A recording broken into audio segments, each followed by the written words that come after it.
What's up, y'all? It's your girl Shay Renee, and I am here to talk about Sistas Season 5, Episodes 6 and 7. And happy Thanksgiving, y'all. I know that we only got about 5 minutes, 6 minutes of it left, but I hope y'all enjoyed y'all holiday. I definitely had my food is my love language shirt on today to celebrate. And we're going to get into it because I'm still awake, and hopefully, y'all will join me for this shenanigans of conversation concerning sisters. All right, let's get into it, shall we? Can't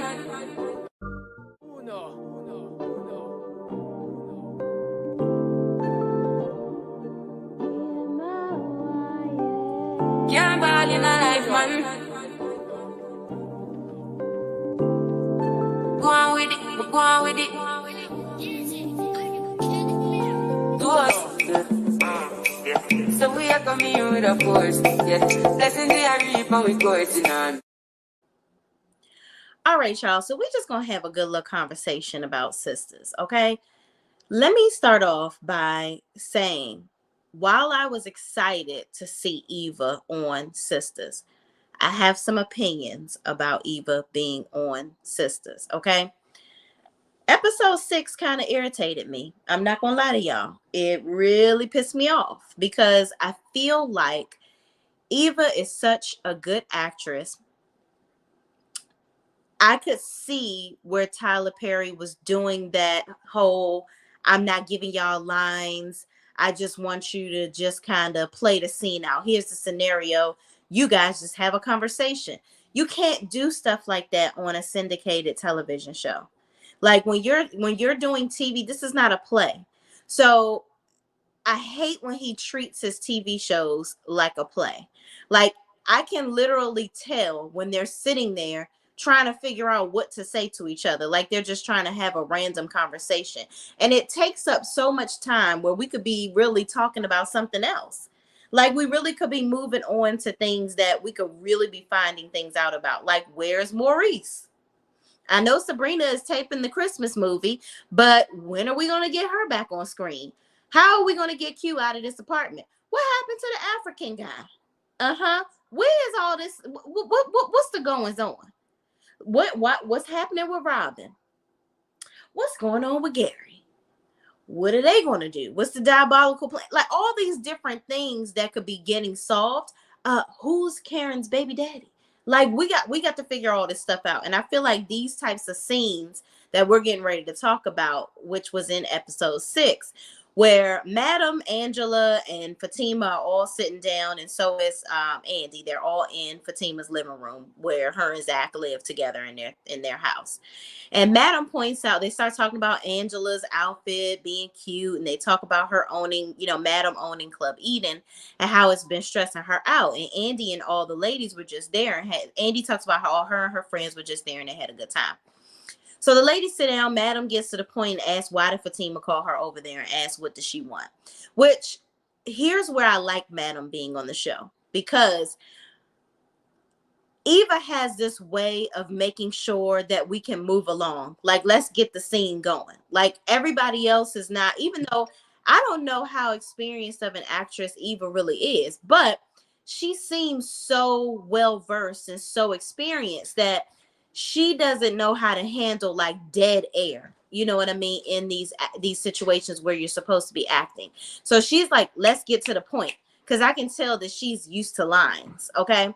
And this whole improv stuff that they're trying to do on this show is just a waste of time. And I think that it's a waste of her talent, honestly. So moving on. She says the last time Fatima called her over, she had her beating somebody's ASS and left them naked on a car. Okay, are we past the 2-minute line? Okay, I guess I can curse now. All right. So Andy, Fatima, and Angela go back and forth with mindless jargon. This is where they're going back and forth. Oh, so yeah, you did what? And oh yeah, and her favors are expensive. Da da da. Like all of that was irritating me. Like it literally was. I was like, come on, let's get to it. Get to it. Madam said, why is she here? Tell her why she's here. Okay. So Madam talks about how Fatima used to be her and Fatima used to be very close, and then she went all legal on her and how she used to help her out at the club. And she asked, what does Andy do?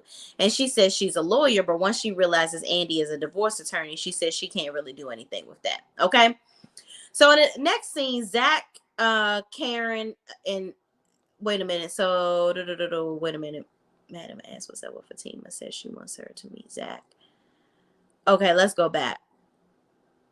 Because I kind of wanted to just talk about that whole scene so we can get over it, but we can't because it goes into her going over to the girl Deja's house. But moving on, y'all.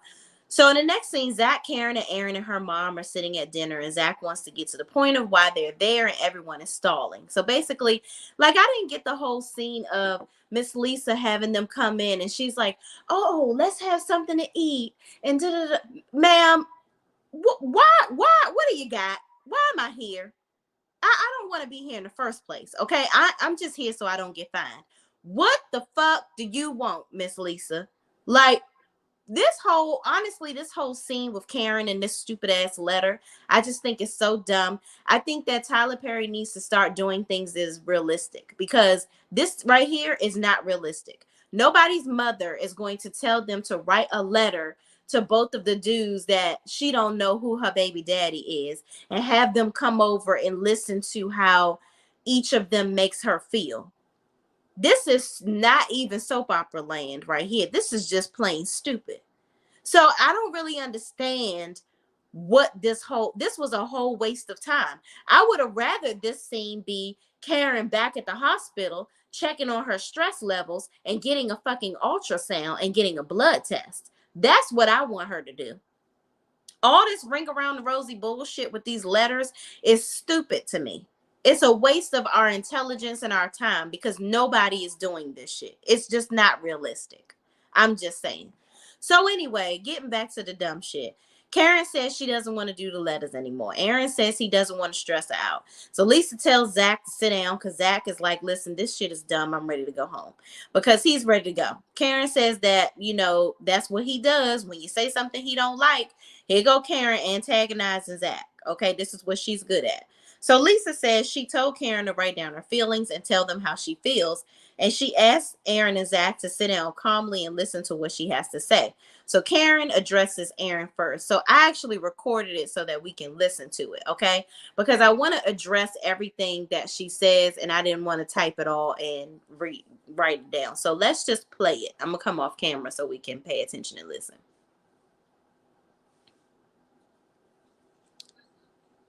Start with whoever.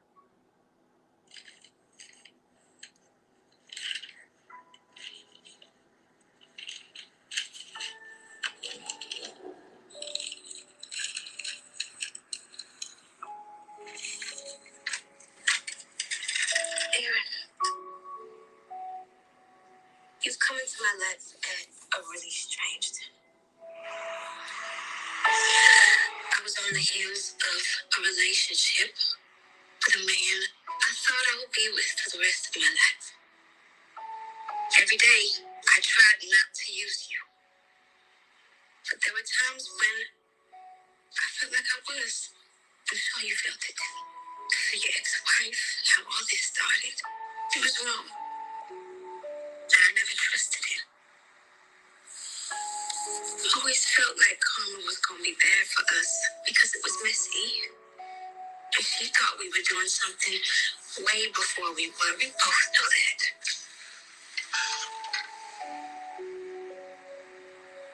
I didn't want to be with you at first. But you keep showing me what kind of man you are.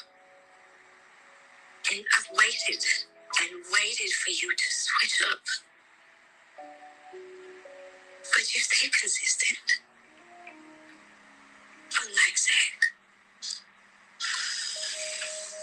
You check on me.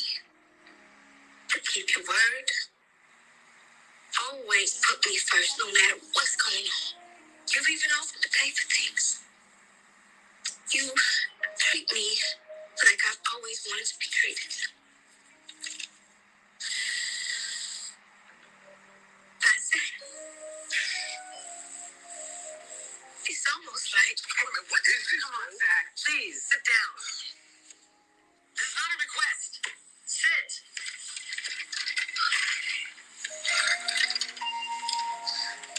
It's almost like I wish that I could have met you first. Before him. Before any of them. Because well, then I would know how I'm supposed to be treated.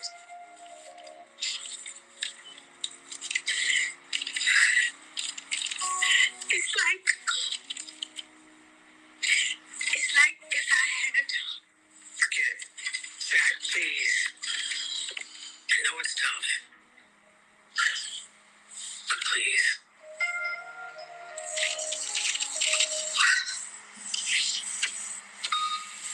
Because I met you second.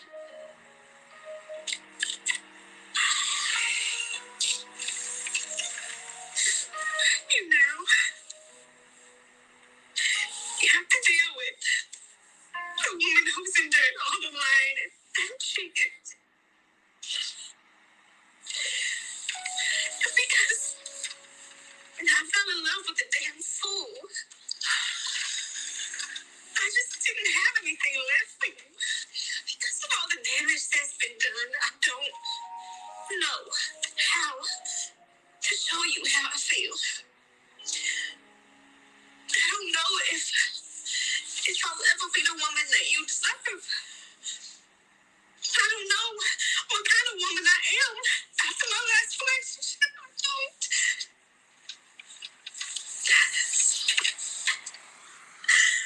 I'm sorry. I put you through all right, that's enough. I couldn't even deal with it no more. Like, basically, the whole time she's reading this letter, she's blaming all of her behavior on Zach. Like, because Zach is such a terrible guy and she had such a terrible experience with him. Now she can't enjoy the amazingness that is Aaron. I just think that with women in general, that's a load of bullshit. If you know that this is a good man, enjoy having a good man, sis. Like, why do you have to get over the last guy? Whether people want to believe it or not, the fact of you getting over somebody is your choice. If you don't want to get over your ex, then you don't want to get over them. If you want to get over somebody, you're going to get over them. Okay? If you want to move on and have a good man, you will have a good man if there's one in front of you like Aaron. I feel like Karen is full of shit. And I feel like Karen is the epitome of Tyler Perry not knowing what the fuck he talking about where it comes to women. Women are not like this. Okay? Now, I get it. Women are confused in relationships. They definitely are. And yeah, we do get scorned by our exes and we do get emotional and things like that. But all this stuff that Karen is doing is ridiculous because we got to remember when Zach was riding his bike, going over Karen's house and putting his checks on her mirror, she was constantly putting him down. She didn't want to be with him. So when Aaron came along, she skipped to Malou, my darling, right on over to Aaron because he was so amazing. She was able to realize how amazing he was, right? And she moved on very quickly to him. She put Zach out. She didn't want to have anything to do with him. But now that Zach has somebody else, now you so in love and you want this baby to be his. And you just can't fathom the thought of, giving yourself to Aaron because, everything went so fast and, they knew it was wrong with the wife in the beginning. And even though Aaron will lay his hat on the fact that him and his wife were separated, right, in the beginning when he met Karen at the grocery store. But the fact still remains, Karen, you didn't want Zach. You didn't want him. And even when Zach got his money, you still were putting him down like you did, and you did this whole credit card fraud thing. Even when you knew it wasn't him, you never apologized to this man. You took every chance you could to put him down. And my thing is, why am I giving somebody all this energy that I really don't fuck with like that? Like, if I really don't want you, why am I doing all of this? If I got this amazing man sitting over here that wants to be with me. All of this shit that she's saying in this letter is a bunch of bullshit. All of this is just yet another tactic for her to put Zach down. And for her to force Zach to continue to endure her emotional abuse. Because that's what this is. This is a boatload of emotional abuse that Karen is constantly laying on Zach.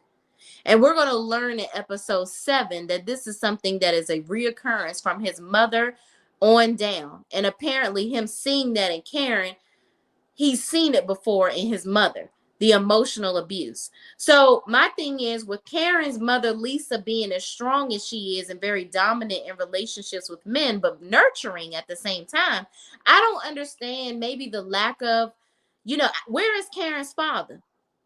Because clearly she had a good relationship with him from what the mother was saying. So it can't be missing daddy syndrome. So it's like, why are you so angry? That's what it all boils down to. Karen, why are you so angry? And why do you get such joy out of demeaning this man? Which in real life, women are not doing that. We're simply just not. Okay. I think that Tyler Perry has a huge misinterpretation of Black women and their emotions. Because at the end of the day, the reality of the situation is Black women are the most disrespected individuals, period. Period. We are the most disrespected. We are robbed of our womanhood all the time. We are belittled, and we're made to say that we need to, we can't even own our womanhood for the most part in our lives.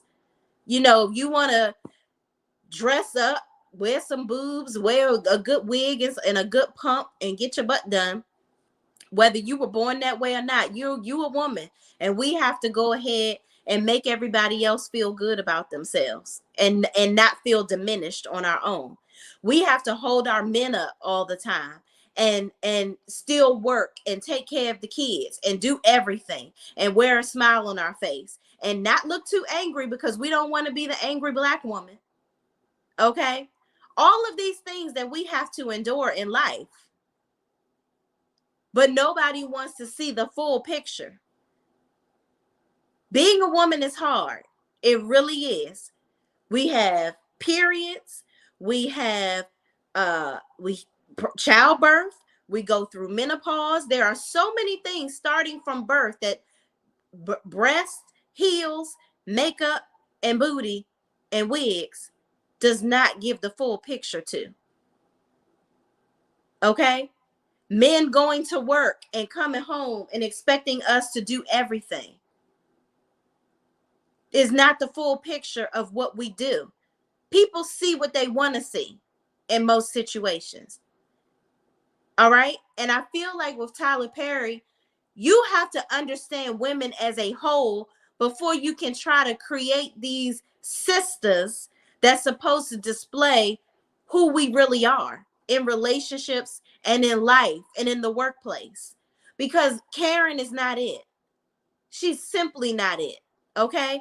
She is an angry individual. Period. Karen needs emotional support. Karen needs a therapist. That's what Karen needs. She represents the portion of the Black community that needs therapy and is in denial. Okay? Because this right here, what she's doing, emotionally abusing Zach and trying to use him as a pawn in situations. You want him 1 minute, then you don't want him. Now you want him because he got somebody else and he got a little coin. But even though he got some coin, and even when he tried to get you back, you were still talking shit, talking down to him. And you think that somebody is supposed to want to be with you like that. I think that men have a warped sense of thinking in their head that women talk down on men, and we think that that's the way that we're supposed to handle men. No, that's not how we handle men. Women build their men up for the most part, especially Black women. While you constantly disrespecting us, we're constantly holding you down, which he tried to show with Karen, was saying that, oh yeah, Karen was constantly holding him down and all this, that, and the third. And she didn't get to reap the benefits of his success. But guess what? She's holding him down, but keeping him down at the same time because she didn't do anything to build him up. But that's where he's missing. You're missing a whole portion of the Black woman's whole persona, because as we're holding you down, we're constantly trying to build you up. Hey, I see you don't have a job right now. Let's try to look at some job applications. Let me help you get some skills. Let me help put you through school. Let me do all these things. Case in point, Juanita Jordan and Michael Jordan, helping pay his way through school for him to be the success that he is right now. And you see where that got her. Okay, that's a better indication of what you're trying to display with this whole Karen situation. Now, I don't know how Juanita treated Michael behind the scenes, child, but I can't imagine it's what Karen does to Zach. That's just a woman scorned and not willing to change. And if you're acting like that, you don't want to be with that man. You don't. So Tyler, Karen is not it. That persona is not what we are.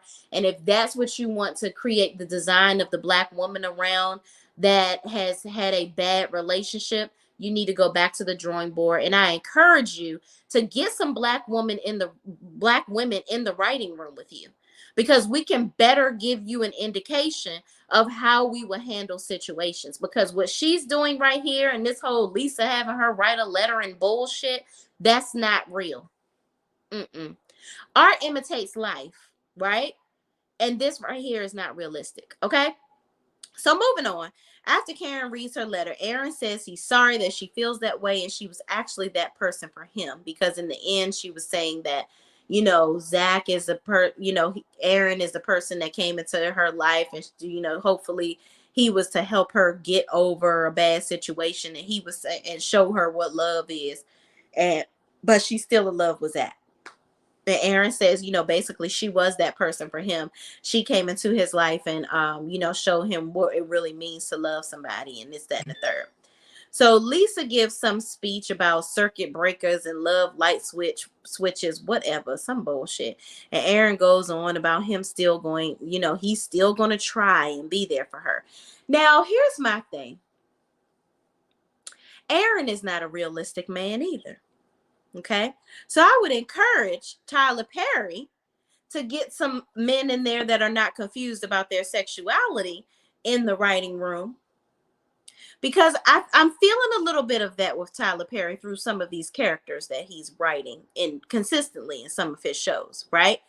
I want him to get some men that are confident in their sexuality, whether it's same-sex relationships or heterosexual relationships. I want you to get both types in the writing room with you so that you can get a different perspective, because I don't think that Tyler Perry has reality in his head when he's writing these characters.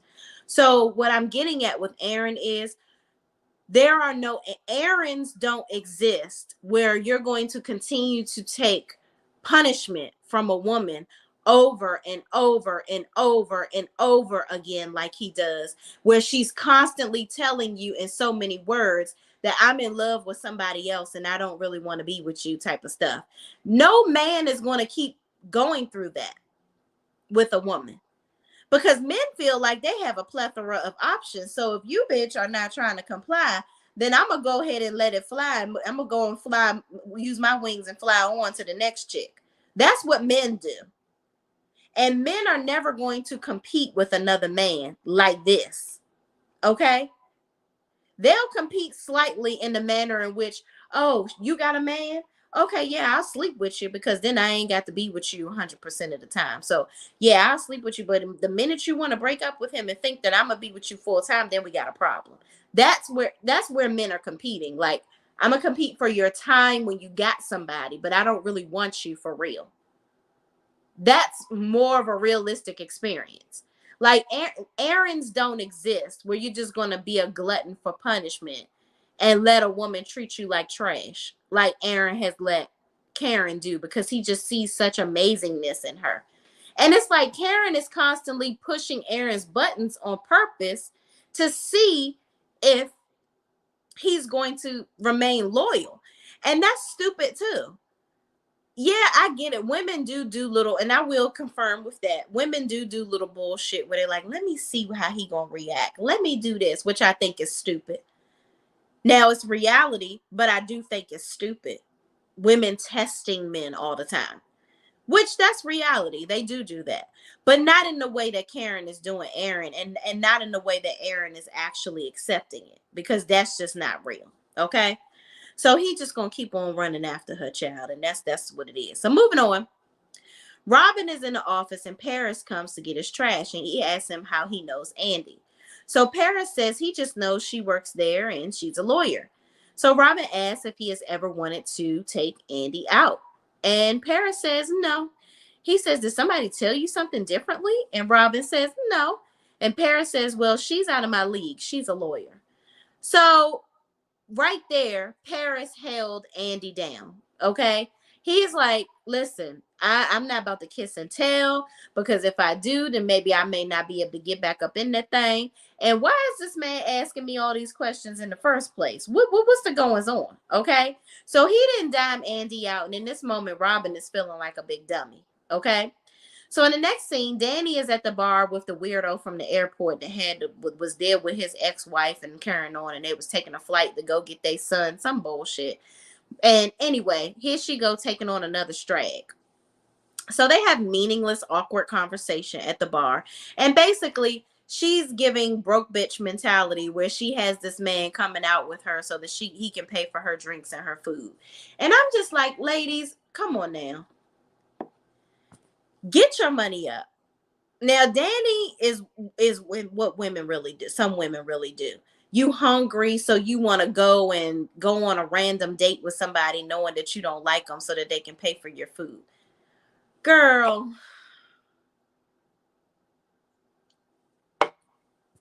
why? This is so lame and dumb.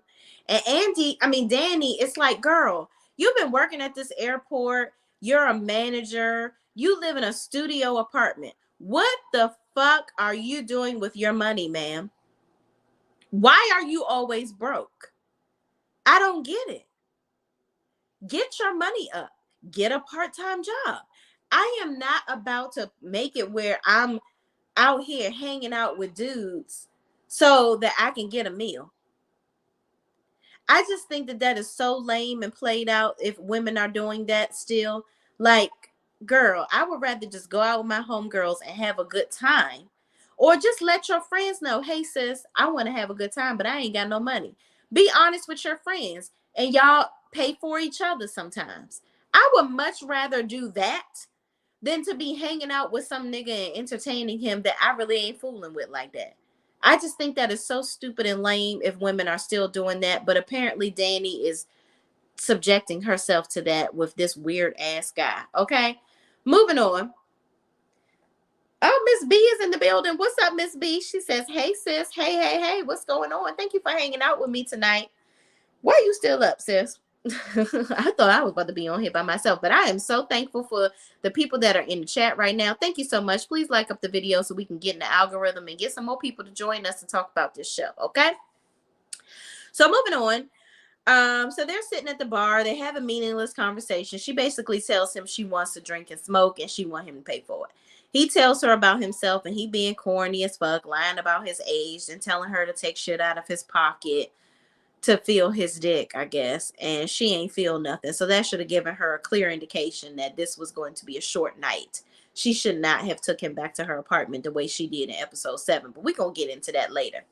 So she basically, like I said, using him for free drinks and food. Danny tells him it's not happening because he's like, okay, yeah, I'm basically expecting to get it in. You want me to pay for all this shit? Like, we about to fuck, right?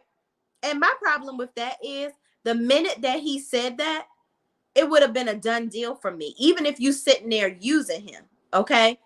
That would have been a done deal, done situation. I got to get out of here because this man is crazy. What part of that conversation made you be like, yeah, I'm going to tell him where I live. I'm going to bring him back to my apartment. Ladies, don't have these men at your house. They should not know where you live. Ever. Especially after a first date and you don't even know him like that. Danny shouldn't even been out with this man. Because first and foremost, you need to go ahead and call Preston and stop playing these. Danny is very childish. She is the most childish female on this show, believe it or not. But she tries to be so sage and full of wisdom, but she's full of bullshit.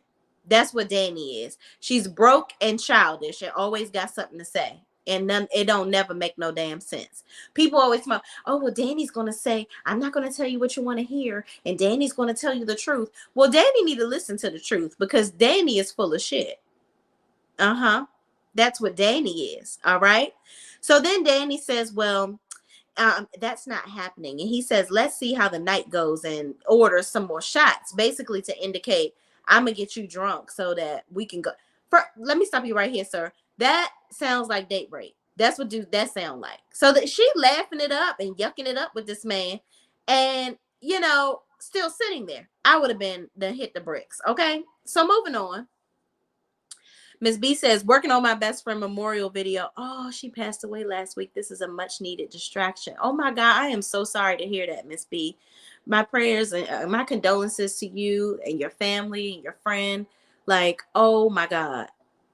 Wow. I was not expecting that, but I hope that this brings your spirits up. Nobody can ever say the right things in these moments, but oh my God, I feel terrible. Oh my gosh. But this is one of those things that we definitely need a distraction from. But my prayers are going out to you for sure, for sure.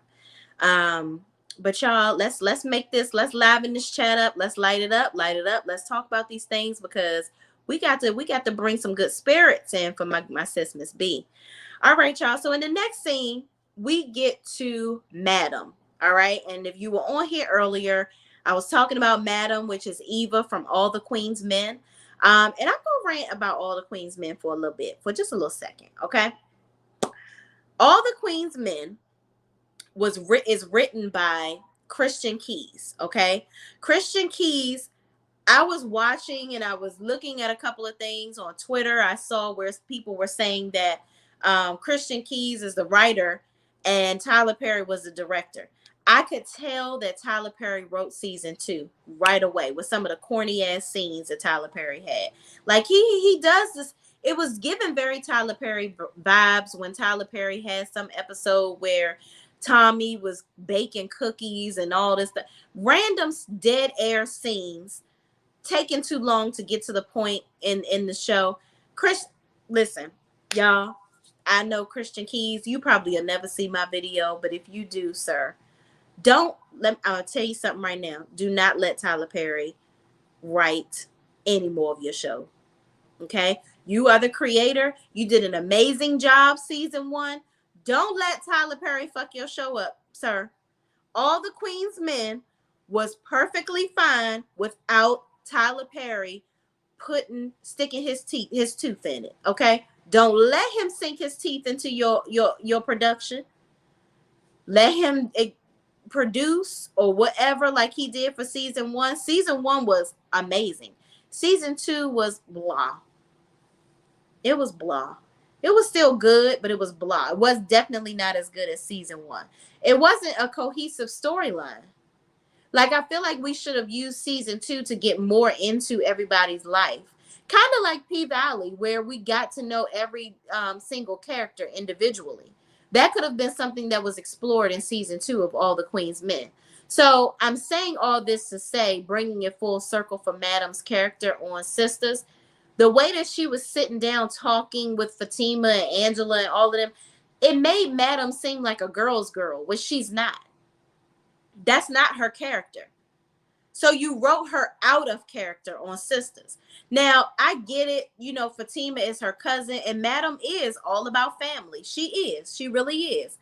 But by the same token, this just seemed very fake to me. Like, this, in my mind, is not how Madam would have been acting. Okay? But let's get into the scene. So Madam asks, what's up? What's up? What's going on? Why do Fatima got her there? Okay. She says she wanted to meet Zach and, where is he at? And Fatima says, well, Zach will be back. And then Fatima asked her to do Andy a favor. So getting to the point, Andy basically asked Madam about Sabrina, where she's at in jail, and she trying to figure out where she's at so she can go see her. So Madam is like, oh yeah, I know. Oh, you talking about Sabrina, whatever her last name is. I forgot what it is. And she's like, yeah, I don't walk into a room not knowing who I'm dealing with. So she gets on the phone with the judge that loves to screw strippers at Eden, her strip club or whatever. That's a storyline from All the Queen's Men. So she calls that judge that she done ran into her house and child and blackmailed her and all this good stuff. The judge apparently tells her where Sabrina is. Andy is forever grateful. And, even though Madam is like, even though you can't really do shit for me because you a damn divorce lawyer, like, how am I going to get a favor back from you in the future? And Andy was like, well, I know a lot of other lawyers that can probably help you. And Madam is like, okay, I'm going to hold you to it. So she's like, thank you, thank you, thank you. So Andy goes outside because she's constantly getting phone calls from Robin. Robin is blowing her phone up. So she goes outside to talk to Robin. So while she's outside talking to Robin, they're inside, and Madam is inside talking to Fatima and talking about her coming back to run the club. And Fatima says, no, I'm not doing that. Then they talk about Zach, and Angela tells her to tell Madam about Deja, about Karen wanting Zach and Deja wanting to be with Zach, which Deja is the girl next door that's renting the other house that Zach owns the other portion of the house that they live in, right? So then Fatima says she doesn't want to go over to Karen's house because they talk about Zach being over Karen's house to, listen to whatever she got to say about this whole situation with her, him, and Aaron or whatever. And Madam and Angela are like, you need to go on over there and set Karen's tail straight. So outside, while they're inside talking, Andy is outside talking to Robin, and Robin is trying to apologize to her. And she's like, I'm sorry, sir. Is this having anything to do with work? And he's like, well, okay, I guess I deserve that. She's like, okay, well, if this doesn't have anything to do with work, then good night. And she hangs up on him, which he deserved that. He deserved that. But also, Andy deserves what he gave her. But my thing is, Robin, you really doing the most, because you talking about Andy's sexual status and all this, that, and the third, but you sat up here and had a threesome with her. Did you ask the girl in the threesome what her status was and who she done, who the what done been up in her hoo-ha? Maybe Andy should be asking you who you sleep with, because you travel back and forth and around the world from London to America all the time. So how do I know you're not over there having some sexual rendezvous with a foul-mouthed Brit? What do I know about what you're doing? So don't try to make it seem like I'm over here hoeing it up and you got to know what I'm doing, and I don't have to. I just got to trust what you're doing. I didn't think that you would be the type of person that would have me walk in on a threesome. You didn't give me her paperwork when I first walked in. So why you got to know about mine? I don't trust you. You don't trust me. This ain't what it need to be. We don't need to be together, basically. Okay. So Robin, you messed up. And Andy, you don't want to be with him anyway. You up here confused about Robin and Gary. Well, you're not really confused. You want to be with Gary. I don't know why, but you keep on trying to be with Gary, and Gary is full of crap. Like, I just don't get it. I don't understand why Tyler Perry wants to keep writing these women going back and constantly dealing with these fuckboys. Like, why can't Andy find a good relationship with somebody that's not trying to control her? Because now it seems like Robin is trying to control her too. So he ain't no better than daggone Gary at this point. Okay. Ms. B says, I agree that Tyler Perry's writing is not cohesive at times. There will always be something that did not belong. I 100% agree, because I feel like I've watched basically all of his shows because I want to, of course, as Black people, we want to be supportive of Tyler Perry, right? And I think that, honestly, he takes that for granted from us. He really does. And I think that we're getting to that point, and he's at that point in his career where we deserve quality products. We really do. Like, it's no longer, we can no longer do the, oh, it's Tyler Perry, so we want to support him gig. No, it's Tyler Perry, and I expect greatness from you. And right now, this is trash. It really is. Because Sisters was good in the beginning, but now it's just starting to be random. And I don't like it. It's giving disrespectful because it's making me feel like you're not putting the time and energy into the writing like you should. And frankly, it's pissing me off. Get some writers in the room. Because Tyler Perry, I feel like he forgets about what he's written about. And he'll go on to a whole nother tangent and start up some other shit and not solve the stories from prior. And it just becomes a whole shit storm. And it's like, wait, what? I'm confused. So yeah, you are definitely right about that. So moving on, in the next scene that's meaningless, we have Q and Calvin. So Q and Calvin are at the apartment. He gets back in the Q ends up getting back into the apartment, even though Calvin changed the damn locks. Q talking about he a thug, blah blah blah. He claims Calvin wants him and tells him to go get his vibrator, saying he talks a lot, doesn't do anything about it. How he should just let him F him instead of the vibrator. Calvin leaves out, blah blah blah, whatever.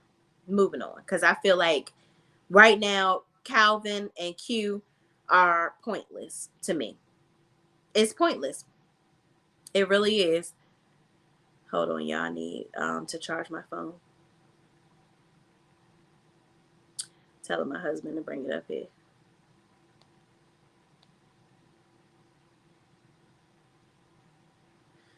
All right, because I don't want to cut off on y'all. So moving on. In the next scene, Fatima, Madam, and Angela are talking, and Andy comes in and says she told Robin not to call her unless it's work related. Okay. Andy says it's nice to meet them, and she ends up rolling out. Okay. She's gotten what she wanted out of the situation, so she's ready to go. So Madam is texting, and they say they think Andy is going to F Robin as she's leaving. And they change the subject talking about Zach, and he ends up calling. He tells Fatima he's still at Karen's, and she's over there blaming him for everything, and it's her mom's idea that they are even over there. And Fatima asked how much longer will he be there, and he said he don't know. She got emotional and needed, he got emotional, that Karen got emotional and needed a break. If she takes longer, he will leave soon. Okay. They hang up and hear all of this loud music. Deja is playing. Unplug the thank you. Give me that, please. Excuse me, y'all. I just want to plug my phone up so that we don't lose power. Okay. Thank you, sir. So Deja, as they're talking about all of this, Deja ends up playing some banging loud music. Now, Deja is the stripper that lives next door that tried to, if you watch Zatima, she pushed up on Zach, and Zach didn't know that she was a stripper. He ended up allowing her to move in and causing all this ruckus. Now he can't get her out, so she's there for at least 6 months. Deja does all these things she breaks things in her house and plays loud music just so Zach can come over there because she's trying to seduce him. And she don't want to really pay rent. So she's one of those girls that thinks that she's cute and she can just get away with using her body to do whatever. So she's trying to use Zach, and Zach hasn't been taking the bait. So she keeps on trying to do things to try to woo him, and Fatima has about had enough of it. So Fatima is like, I'm so sick and tired of her. She does this all the time so Zach can come over there. So Fatima, Angela, and Madam go over there. So Madam stays off to the side. So Fatima and Angela knock on the door, and Deja, she just get all buck wild with it, okay? She's like, Fatima's telling her to turn the music down. And she's like, you know what? I don't really give a fuck about nothing that you're talking about. And you better not try to, that little shit that you played at the gym, this is Deja talking to Fatima. Now, mind you, Fatima supposed to be such a gangster, but Deja obviously don't care. Deja was like, you slammed my hand in the door at the locker. I bet you that won't never happen again. And da-da-da-da-da. And you bitches in skirts and with these corporate jobs, you think you all that. And, basically cussing Fatima out. So Madam taps her on the shoulder as she's going off on Fatima. And Deja looks at Madam and looked like she saw a damn ghost, okay? Because people know Madam got a little reputation, okay? And you don't want to play with sis, because sis will slice her up and put her in them speakers like she told her she would, okay? So Deja says, oh my God, Madam, oh my God, I'm so sorry, how do you know them? So Madam tells her, that's my blood and that's my cousin, and I don't play about my blood. So what's your problem here? And she's like, oh, no, nothing. Like, I was just having a bad day. And, I know you don't play. And she's like, so who told you I don't play? She was like, I just heard around. I dance at the club and, I heard about you. So, yeah, I get it. And she's like, oh, okay, well, whatever you heard, I'm pretty sure it's true. So I want to tell you something. If my cousin tells me that you're over here doing any more of these shenanigans and trying to get with her man again, them speakers that you playing the loud music in, that's gonna be your damn coffin. And so Deja was like, oh, yes ma'am, okay, I got it loud and clear. We'll see how she acts in Fatima. Okay, so Fatima is happy about herself, and she's happy that she had Madam to go up for her and whatnot.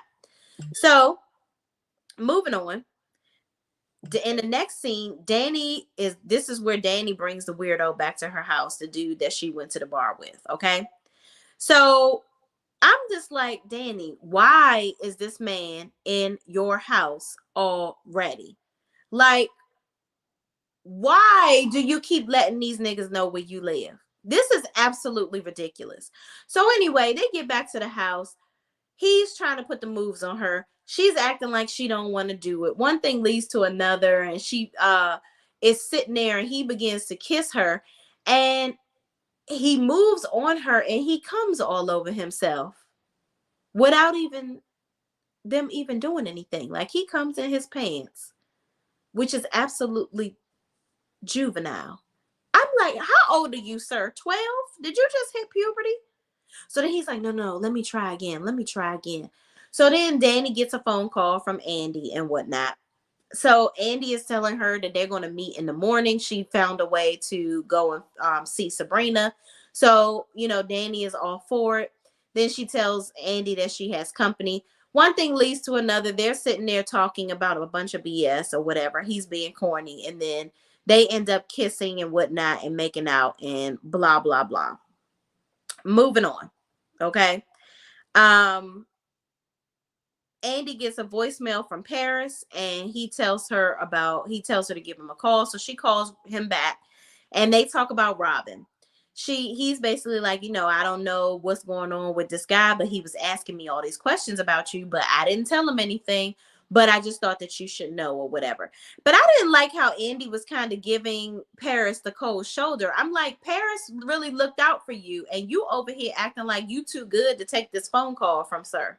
Like, he protected your good name.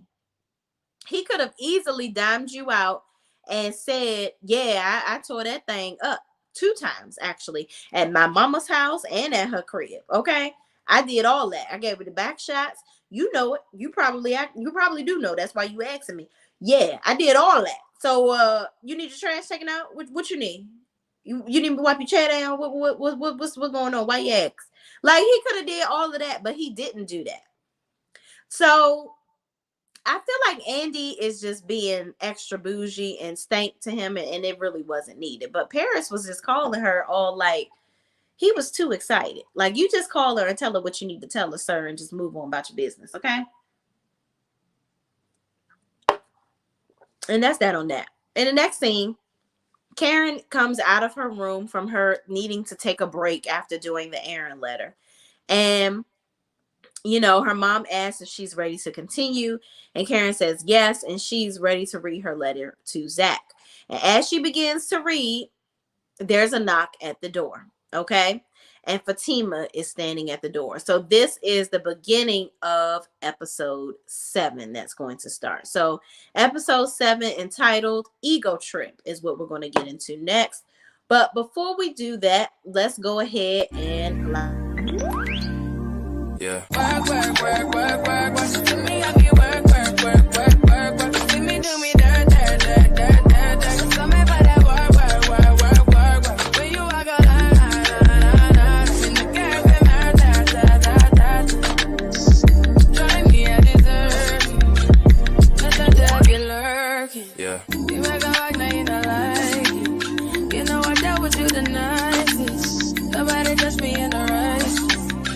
about to text me in a crisis. I believe that all of your dreams are duration. You took my heart, all my keys, and my patience. All right, y'all. So, Sistas season 5, episode 7, Ego Trip begins with Fatima entering into Karen's apartment and Zach saying basically, like, I thought you weren't coming. And Karen questions why she's there as well. Aaron speaks to Fatima, and Karen's mom, greets her as well. Fatima turns to Zach and says, "You're not going to kiss me?" So then he kisses Fatima. And Lisa tells Karen to proceed with reading her letter, despite Karen protesting now that Fatima is there. Karen's mother is professing her love for Karen and how much she doesn't want her to hurt, and why, basically giving them the backstory of why she wants Karen to do these letters. So she tells Fatima, she's like, do you know why we're here? And this is what we're doing. And I love Karen so much. This is the love of my life. She's my daughter. And understand, do you have kids? Before Fatima could say no, Karen's like, no, she don't have no kids. And Fatima was like, no, I don't have children yet, but I totally understand where you're coming from. Is Karen going to be the only one talking? Because I'd love to share some things as well. So Lisa was like, we'll definitely give you your time to speak, but right now Karen has the floor. I want her to get it all out, and I want everybody to hear what she has to say. Now, I want to point out, in episode 6, Zach was doing a little bit too much, showing too much emotion for me where it came to Karen. Like, he was getting overly upset over the things that Karen was saying. And my thing is, Zach, if you don't agree, if it don't apply, let it fly. And if it do and you're over it, move on. Okay? None of the stuff that this woman is saying should affect you like this. But I think that the reason why it affects him is because he's been put down by women for quite some time in his life. So he's probably just used women for what he can get from them and moved on with his life because that's all he's seen them for, as pleasure tools. Because nobody has really dove deep into him as a person to know him for who he is, like Fatima has. Okay, everybody is just kind of getting what they can get out of him, putting him down and whatnot. And it seems like that's what his mother has done, according to him, in this episode. All right, so moving on, here we go with Karen getting into this letter. Once again attacking Zach. Like, I feel like she has coined attacking Zach as her favorite thing to do. All right. So moving on, Fatima says she would like to, she wants to have something to say. So then Karen proceeds to read her letter and put Zach down. So let's go ahead. I'm going to come off camera and we're going to listen to Karen's letter to Zach, and we're going to break it down. Okay. I'm not enough, so I can do this. You can do this. You can. Come on. You need to not stress anymore. I'm sorry. How am I looking at you here? Hold on, y'all. Is there a reason you're looking at me like that? I'm sorry. How am I looking at you here? All right. Stop. Just read your letter, really. Go on. Said it. One day I wondered why I started hating butterflies so much. Then I remembered the day we met. On the train, a butterfly got on, and you ran like a bitch. The whole train was laughing so hard when you literally fell on me. But now, every time I see one, I don't even see the beauty in it. All I feel is a crushing weight. And that's exactly what being with you is like. Everything that was supposed to be beautiful, and I mean everything, you have ruined for me. I hate that I have this man that wants me to love him, but when I see him, I see you. I hate that I have wasted 3 years of my life hoping that you would change, hoping that you would give even a fraction of what you took, that you wouldn't cheat with your coworkers and your strippers, that you would decide not to hurt me again and again and again.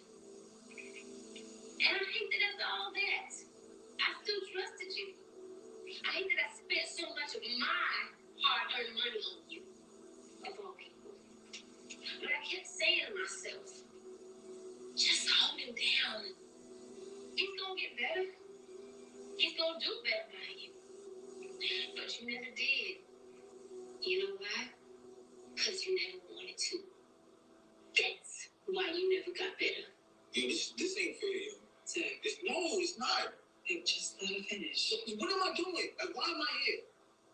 Why? Just let her finish. Now, I'm pregnant. And I just know that this is your baby. And I want it to be. I can't even enjoy this moment. What's supposed to be the happiest moment of my life. Because this is not what it's supposed to look like. As much as I don't want you, I still want you. And that makes me so mad. It makes me so sick because of all this dysfunction that you put me through for no good reason. I don't even know how to let a good man, an actual good man, love me. I don't even know what a healthy relationship looks like. This.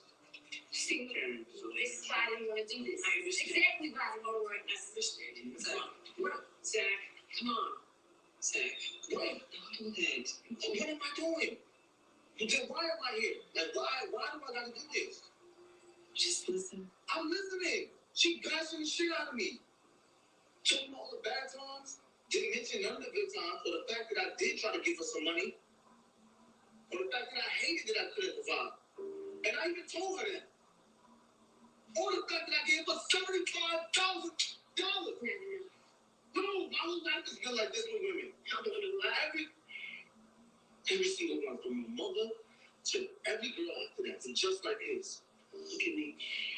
Look at me. I'm looking. Just calm down. Can you just listen? Do you want me to listen? Or you just want to hear? Can we do both? Notice how Fatima didn't take the chance to put him down more and try to encourage him. Come on, Zach. She just has a little more. Yeah. Come on, baby. I want to be done with you. And I want to move on with my life. But now, with this baby, you might always be in my life. And I don't know if I can do that.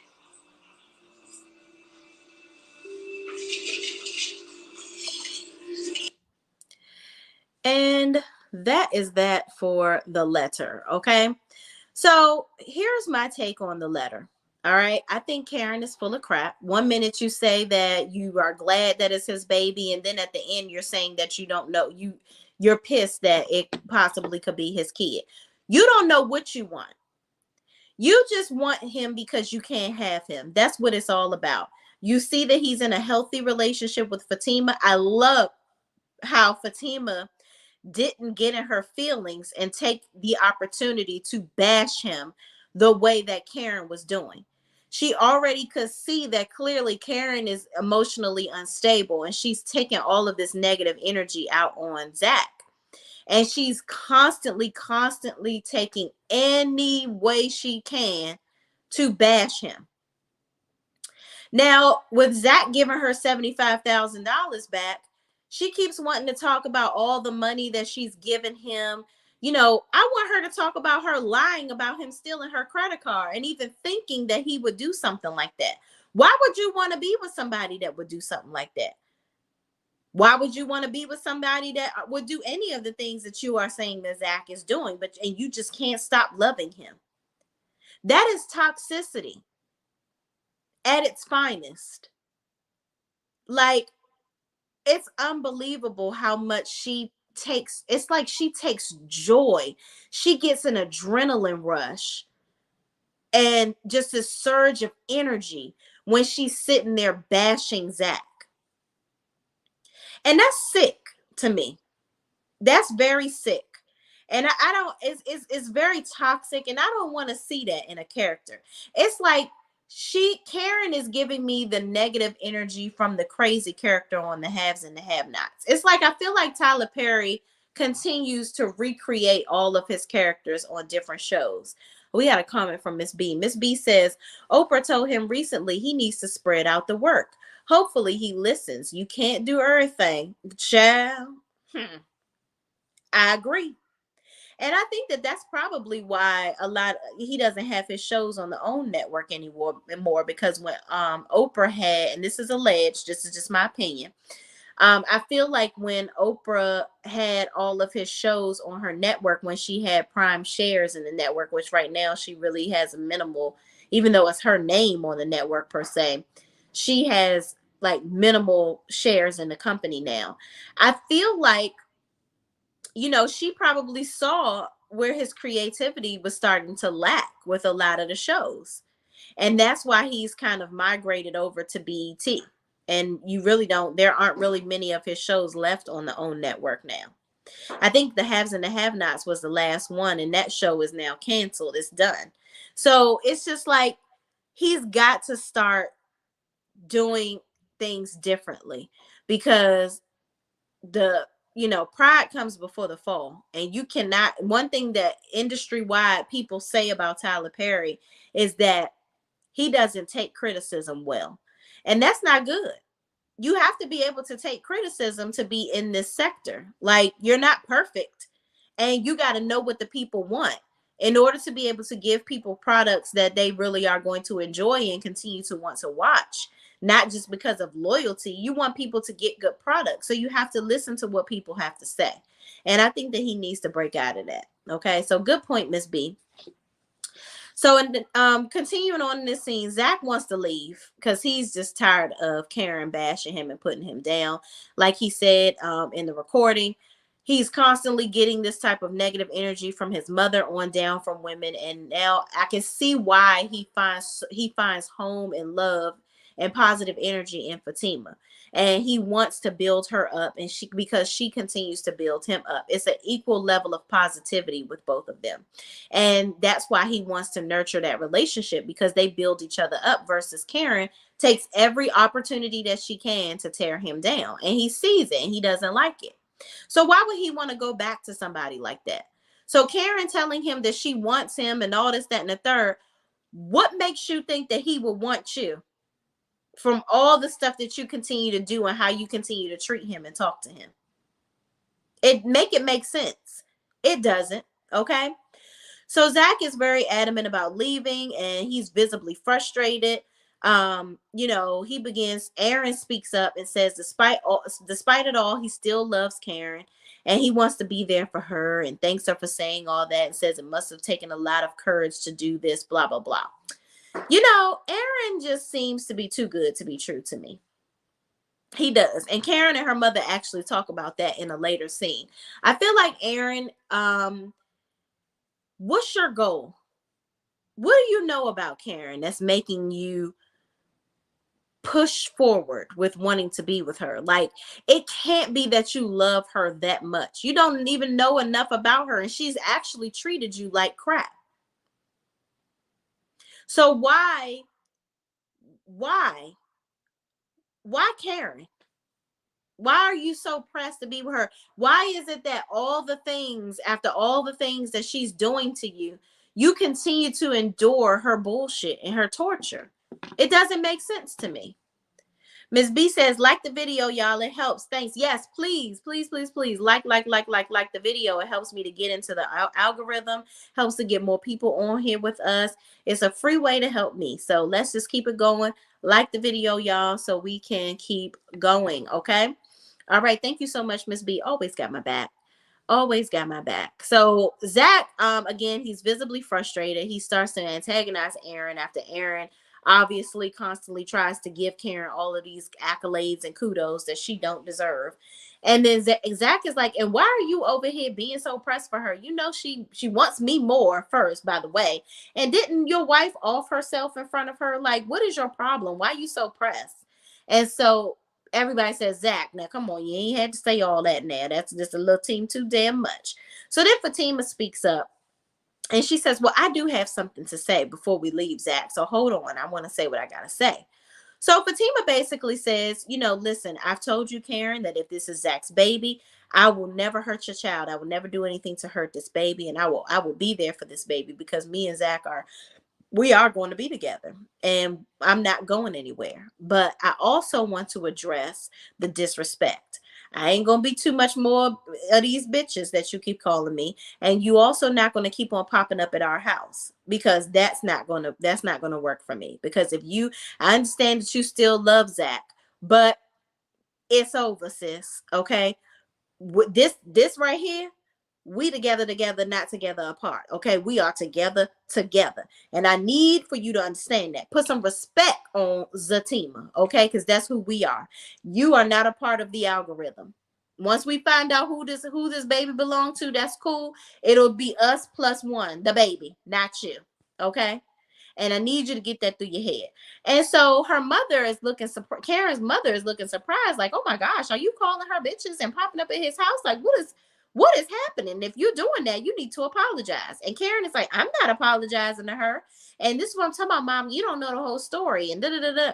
What else do your mother need to know? You are doing this. And you do need to apologize to this girl. So Zach is like, see, listen, that's what I'm talking about. It's all about Karen. She don't never want to hear what nobody got to say. And she don't never want to own up to her shit. It's always somebody else. She don't never do nothing. She perfect. I got to go. And Fatima was like, hold on, Zach, calm down. We got to keep. So Karen gets up. She's like, get out of my house. Like, she kicking everybody out. And she goes in her room. She's like, I'm not supposed to be stressed. And y'all are stressing me out. Get out. So Fatima brings up, the days and how they can figure out who the kid belongs to. And they've all come to the conclusion that the sexual sexcapades between Aaron and Karen and Zach were so close that it's still too close to call. Get a blood test. Take her ass and get a blood test. That's it. Because Fatima was like, well, did she get an ultrasound yet? And Miss Lisa was like, yeah, well, she already has the ultrasound. So I believe Karen knows that it's either she thinks it's way too close for her to tell, or she knows it's Aaron's baby and she just want to say it's Zach's. And in her head, she's hoping and praying it's Zach's. But if you hate Zach so much, why do you want him to be your baby daddy? Get over it. I'm so tired of this storyline with Aaron's Fatima, Zach, and Karen. I don't know what to do. It's stale. Moving on, okay? So they realize they ain't gonna know who the damn baby daddy is. So they roll. Fatima and Zach leave. Fatima says goodbye to Aaron. Zach don't like the fact that Aaron is talking to his woman. He's like, watch yourself, okay? Because you're starting to get beside yourself. I know. Go ahead though. All right. Shout out to Petey Pablo. All right. So Miss Lisa says, this is all going to work out. I know my daughter, she has a good heart and blah, blah, blah. And Fatima was like, I know, I trust that you're a good person.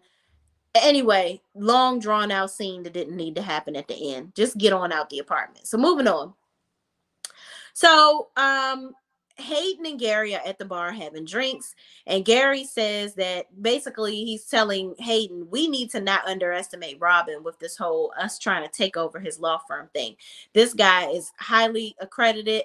He's very smart. So we shouldn't underestimate him by any means.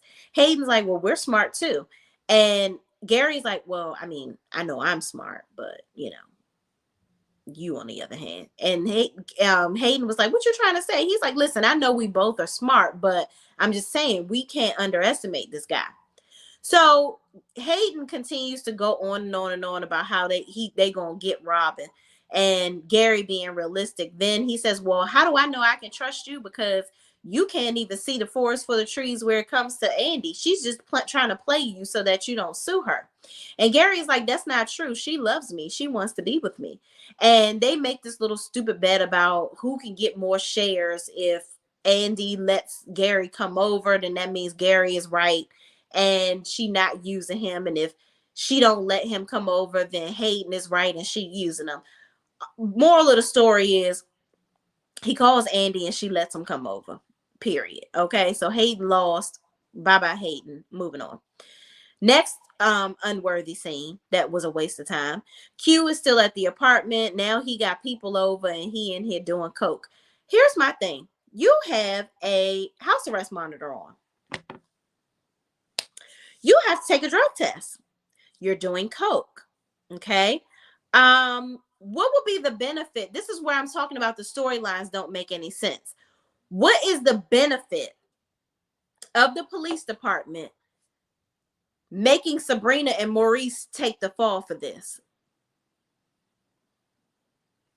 What's the benefit of that? You already had Q in custody of robbing this bank. He sends this bogus ass recording that nobody in their right mind would believe, by the way. But what are they getting out of Sabrina and Maurice being the culprits? Nothing. So obviously you would check on the real culprit that has on a house arrest bracelet, because if y'all absolved him of all of this, then he wouldn't be wearing a house arrest bracelet. That's why none of this makes any anklet. None of this makes any sense. It doesn't. Why haven't we seen Maurice? I know that everybody keeps saying Sabrina is doing this Christmas movie, so that's why we aren't seeing her. But what's Maurice doing? Why we can't see him to make sure he's okay? So long story short, Calvin kicks all the people out. Q propositions Calvin again. Calvin is not going to pay you to F him. Like, I don't know why you even think that is possible. Calvin looks in the refrigerator. There's no money. No food in there. He's frustrated because he can't get Q out because neither one of them are on the list. On the lease. Moving on. Okay. Dead scenes. If we're not going to see Sabrina or Maurice, then we don't need to see Calvin and Q. Period. All right. Fatima and Zach are back at their house and in bed talking. And Zach points out that she's been quiet since they got home. Okay. She says she's been thinking and she realizes that Karen is just really upset. And she really just wanted to understand where Karen was coming from. And she wanted to hear her side of the story. So Zach is like, well, do you believe her? Do you agree with her? And Fatima was like, yeah, I do agree with her. I feel like he did cheat on her. I feel like she did spend a lot of money on you. I feel like she did have high hopes for the relationship with you, but she's hurt because basically I'm getting the benefits of you. She feels like she put all this hard work into you, but I'm reaping all the benefits. This is not the same type of situation. And I'm going to tell you why. Karen threw Zach away. She didn't want to be with Zach. She thought she hit the jackpot with Aaron. She was so quick to dissolve of Zach and make fun of him and put him down when Zach was riding his bike over to her house and putting his checks on her glass. This man even got shot for her. Okay? Saved her life off of this stuff going on with Aaron because Aaron's ex-wife brother came to try to kill her. And Zach saved her life. She forgot about all of that and just tossed him by the wayside. Now you see he's with somebody else, and now you want to not only be with him, you want to be able to torture him and be with him. Not be with him in a positive manner, but you want to torture him. And he should just take it because you did all of this stuff for him in life. No, that don't make no sense. Move on, Karen. And any fool of a woman could see that. So I don't know why Fatima feels like, oh, Karen is feeling like she's missing out. No, Karen don't feel like she's missing out.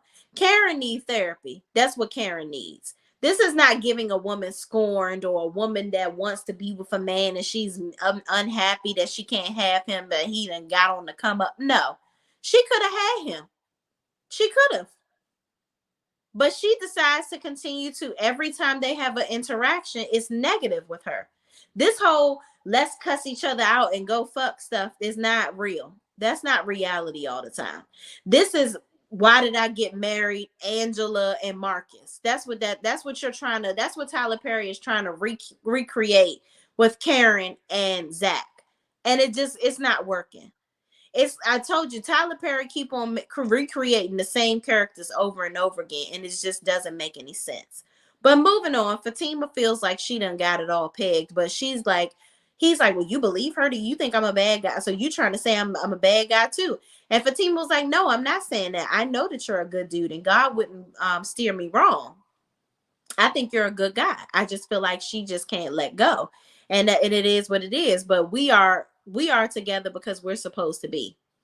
And so she's just basically pointing out that Karen is just mad. She invested in him and she doesn't feel like she's getting her investment worth. And Zach thinks in his head that this is all about money. So Fatima gives him examples saying, okay, well, what about chain breakers? You put all your hard earned time and energy into that and you made money and then you put your money into something and all your money was gone. And now what if somebody else comes in and takes your job and then they are super successful and you feel like, oh, I put all the work in, but now they reaping the benefits, or you've been sitting at a slot machine for 5 years and you ain't never won off of it, and somebody comes sit down right behind you and they get all this money out of it. It's the same thing. That's what how she's feeling. So it's not really all about money, it's just about everything overall. So Zach says, okay, when you put it like that, I get it, but it just ain't, it ain't in the cards for us. So he's like, okay, so you gonna take your makeup off? I know what that means when you still got your makeup on. So they start getting frisky. So obviously they ain't caring about damn Karen. Moving on, Lisa goes in the room to talk to Karen. Karen is basically still sad over the whole situation. She lets her mom know that this process is crazy. She don't know why she made her do all of this. And Lisa says this is the process of healing. This is necessary, and this is what you're going to have to do. You got to start opening up those wounds so that you can close them and heal. So Karen is like, okay, well, can I go in the shop tomorrow because I'm going crazy in here? And her mom is like, well, you can't be stressed out. So you can go in there for 30 minutes. She's like, no, I need to go in there for longer than 30 minutes. So she, negotiates going into the salon. Then she's like, Karen's mother is like, Aaron, he really loves you. He really wants to be with you. And then Karen is like, yeah, I know, but I don't know. And then Lisa says, yeah, it's just something about him. It's just too good to be true.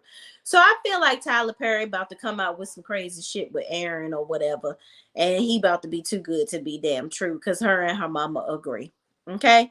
Moving on, weirdo back at Danny's house, the weirdo and her are getting it in, and she's looking all to be so uninterested in what he got going on. He's humping and pumping, and she's sad and grumpy. Okay. So she does everything she can to get him off of her. Talking about she got a phone call. Apparently Andy was calling. So she goes in the bathroom to talk to Andy. Andy says, okay, we're gonna go and see, Sabrina in the morning. What you want? And so Danny is like, oh my gosh, I was trying to have a hot girl summer. I had this dude over here, but I just want him to leave. He has the world's smallest dick, blah, blah, blah. I'm like, girl, why would you, again, Danny, why did you bring this man back to your humble abode? Why? Stupid. So Andy says, girl, get him out of there and call Preston because that's what you want to do. She's like, because I'm not calling him. I do want him, but I don't want to call him. First of all, you're very childish, Danny. You want to be with this guy. Call him so he can get little medium French fry dick out of your apartment so that you can move on with your life. Like, what is going on with you, sis? It's team too much. So she in there being childish. Andy said, girl, get off my phone and get this man up out of here. Do you feel like you not safe in there with him? Like, what's going on? And Danny was like, I don't know. I just wanted to have a hot girl summer, but this ain't the way I wanted it to be. Andy like, girl, get him up out of there and call Preston. I don't know what to tell you. Get off my phone. So she goes back out there to little dick man, and he's trying to get it in like he's still hot and bothered. So she's like, no, we already tried that. I'm pretty much done. Like, I don't want to hump no more. And she's like, I'm gonna need you to go ahead and leave. He's like, yeah, you bitches are all like that, calling her you bitches. And she was like, you bitches, like, tell me about that. What do you mean by that? She's like, he's like, that's what you guys all do. You bitches always do this. You get us all hot and bothered, and then you want to tell us no, and you just use us. And Danny was like, you know what? I didn't want to do this. I said I wasn't gonna say nothing, but I'm gonna go ahead and do it. Your dick is small and you ain't got no stroke. Okay. That's probably why women keep telling you to leave. Like, you could probably, and you wearing condoms, and the condoms is too big for your little dick, and you know that your dick is small. You could probably use a kid's balloon for a condom for your small dick. I was like, wow, Danny, wow. Did we have to go there? That was a lot. It's a lot. I'm not gonna hold you. Yeah. So little dick man got really pissed. He was like, he turned around and he went bop and backhanded her. I was like, no, this man did not just put his hands on her. I was very shocked by that. Like, my thing is, Danny, did you have to say all of that? But that never warrants somebody putting their hands on somebody. Like, he definitely didn't need to do that. So Danny, that's where the episode 7 ended, with that scenario. Okay, y'all. I don't know. I don't know. Oh, we forgot one part. Very important. When Gary goes over to Andy's house. This is before the whole scene where before Danny got backhanded. Gary went over Andy's house. This is after coming from the bar with Hayden. He got a hard rock going on. He want to get it in with Andy. Andy is like, I'm working. I can't be doing all that. I told you I can't stay up all night. But go ahead, get yourself in the shower.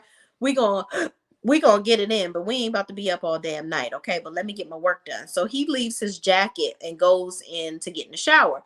Andy opens his jacket and she sees the whole plot between him and Hayden to try to take over Robin's firm. Okay, I don't know how she read all of that in 5 seconds, but she figured out the plan. And she's like, I hope they know what they're doing. I don't know if that's her, I'm gonna mind my business and leave theirs alone take on it or what. But yeah, she saw the whole diabolical plan. And then after that scene was when the whole situation happened with Little Dick Man and Danny getting slapped the hell out of. He slapped fire out of her. I was like, wow. Definitely not expecting that. Definitely not expecting that. Definitely didn't deserve it. I think he should have just left her apartment. I don't think that she needed to do all of that. Put him down like that. But still, you should have never brought the man to your house, Danny. That's all I'm saying. But anyway, y'all, thank y'all for watching. Please, please, please don't forget to like, comment, subscribe, and share this video with anybody else that's watching Sistas too. And y'all, I probably will do 2 episodes at a time from here on out because Sistas just hasn't been given. I'm 2 seconds from saying I don't even want to review it anymore, but it's just one of those strange things that it's like an addiction that you just can't give up. It's like I keep watching it hoping that it will get better with time. And please, Tyler Perry, stop wasting my time. Okay. And again, Christian Keys, if you watch my videos, I don't know, somebody share this part with him. Don't let Tyler Perry write all the Queen's men. Write it yourself. Don't let him fuck your show up. And that's all I got to say, y'all. Thank y'all for watching. And I'll see you in the next video. Peace out.